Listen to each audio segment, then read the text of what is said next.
দেশি খাসির মাংস চুই ঝাল দিয়ে কিভাবে বানায় সেটাই দেখো। খাঁটি সরিষার তেল ঢেলে দিলাম,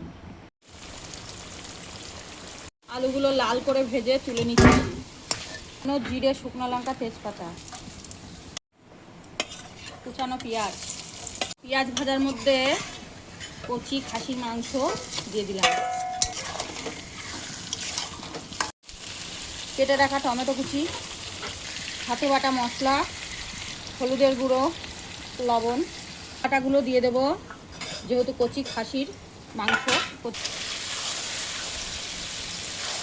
দেখো খাসির মাংস কষানো হয়ে গেছে, এবার এক এক করে ভাজা আলুগুলো দিয়ে দেবো। পরিমাণ মতো জল। চুই ডাঁটা দিয়ে খাসির মাংসের ঝোল আমার হয়ে গেছে, এবার নামিয়ে নেব।